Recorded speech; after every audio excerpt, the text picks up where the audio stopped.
What's up, everybody? It's St. Marcus, and today I'm going to be explaining one of my favorite beats. I'm going to start doing a series about explaining like my creative process and all the techniques and concepts that I've used in it.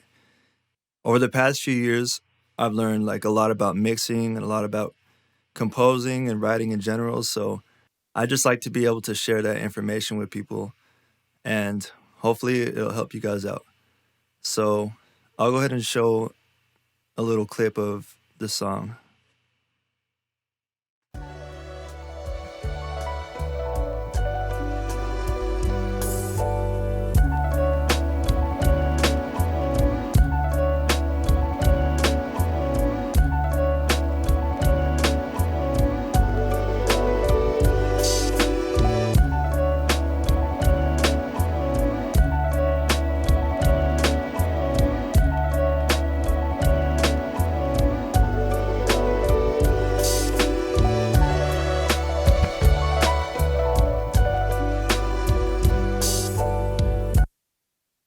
So the first thing I want to talk about is tension and release.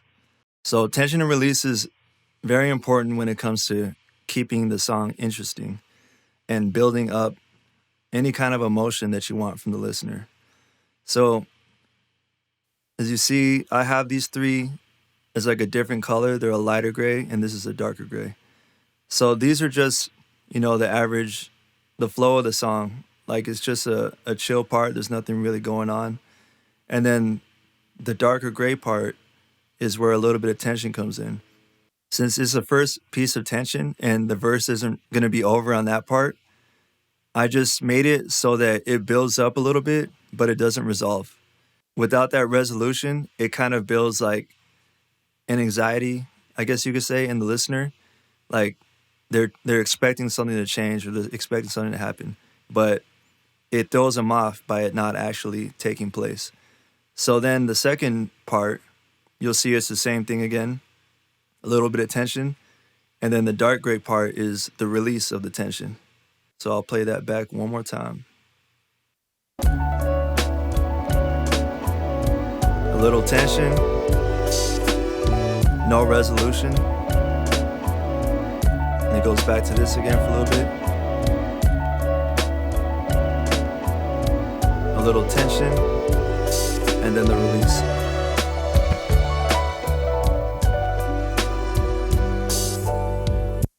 So a lot of the times, the release of the tension will be signifying like the beginning of another part of the song or just another section. If you want to learn about tension and release, I would really suggest studying like classical music. They're masters at it. You can learn like a lot just by studying like how they write and the way they use it to change different parts of the songs or just keep it interesting in general. Another part I want to mention is right here I used a sample that was from a completely different song. So I'll just play that solo real quick.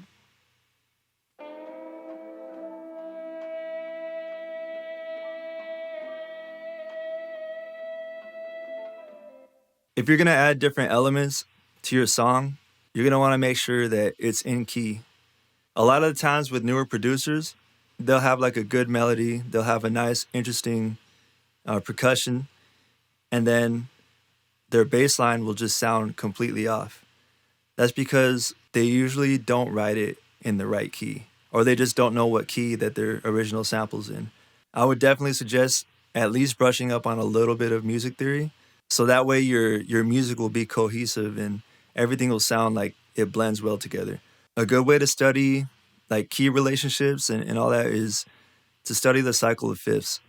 And that'll be like a pretty good cheat sheet for you if you ever need to look into it and reference it. So there's that. As you can see, this part just repeats, tension and release again. And this is where the bridge comes in. So for the bridge, you're going to want to make it different than the rest of the song. So if you had a verse and a chorus, those usually repeat a couple times throughout the song. But the bridge will be just something completely different, but it'll still blend with the rest of it together. And the point of the bridge is just to keep the listener interested without too much repetition. So one thing I want you to notice is the drums change from the verse. They change from a basic beat to like a little bit quicker sounding, a little bit more syncopated. And I'll just play it real fast.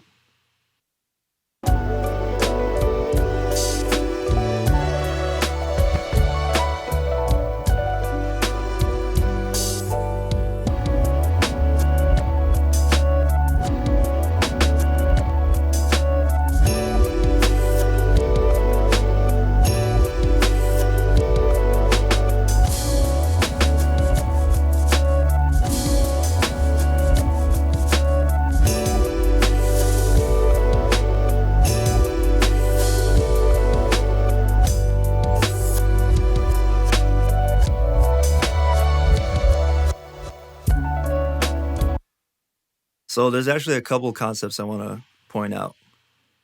If you listen to the verse, there's not a lot of bass.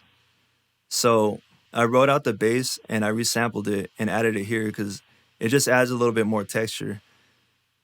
And since I didn't use this other sample down here, because I used it to keep it from getting too repetitive, I changed up the drums a little bit. I used different percussive elements to come in at different times just to like keep it from getting too repetitive. Another thing I used in the bridge was called syncopation. In the verse, I just had a straight simple beat, and it wasn't too interesting.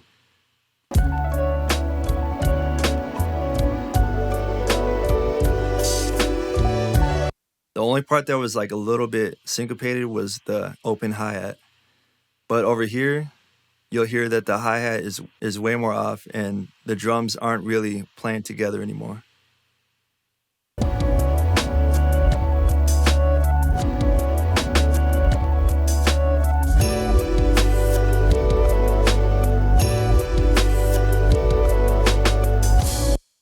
A lot of times producers will put their drums on like quarter notes or eighth notes. And it's not bad, but it's also not very interesting sometimes. Most of the time, especially like in lo-fi, they'll add like a lot of swing, and that's how they make their percussion interesting. For me personally, I like to do things a little different. I'll syncopate my drums and add a bunch of different elements all over the place. So one good thing to think about when you're syncopating is to write something on an offbeat of 16 notes. So 16 notes would be counted as 1 E and a 2 E and a 3 E and a 4 E and.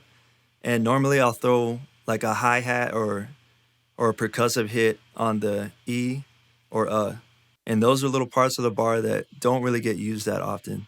So it adds a little bit of interest to it. Like I said, tension release is a good way to signify like the end of a certain section. But for here to signify the end of the bridge, I lined up the hi-hat and the kick at the last couple of bars.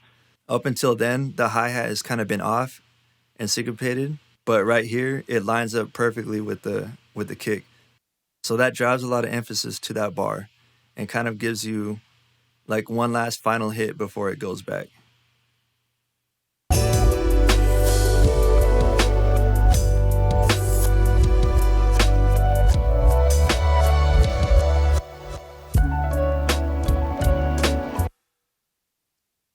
So one last thing I want to mention in the bridge is what I did right here when the delay filled in that gap. It's called a delay throw, and this is like a mixing concept. If you look, you'll see there's a gap right here in the sample, and if I would have like extended the sample all the way through, it sounded completely off. So I had to leave a gap right here. But in order to fill that, I delayed the last note and synced it with the beat so that it would fill it in. A lot of the times you'll hear this in pop music, and they'll also use it to bridge in a gap or to signify another section of the song coming in. So all you really have to do is take that last note or last syllable and only turn on the delay right when that last note comes in. And that'll kind of bridge in everything. So I'll play it one more time so you can hear what I'm talking about.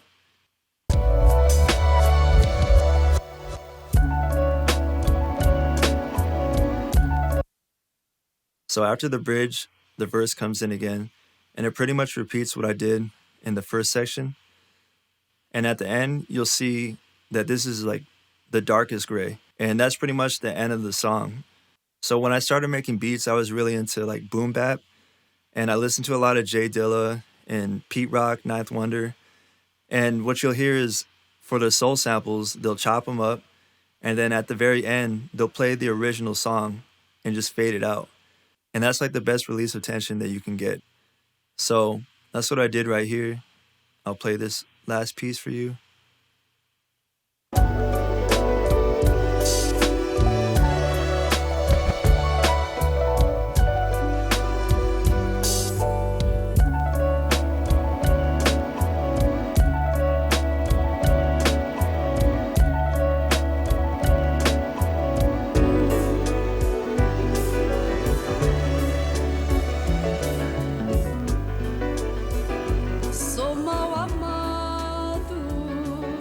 All right, I'm gonna stop it so I don't get copyrighted. But that's pretty much what I can think of for this beat. So this is the first video. I wanted to cover just like the basics. Over time, I'll use different beats and I'll explain like a little bit more in depth about different things. But I figured this would be a good place to start and a good way for me to start learning how to teach as well. So I want to thank you guys for watching. If you want to support, you can subscribe, like, comment. I'm really just doing this to try to help people out and try to share what I know and keep people from having to pay like tens of thousands of dollars to go to school and all that, just to learn things that you can learn off YouTube. So once again, thank you guys for watching, and I'll see you in the next video.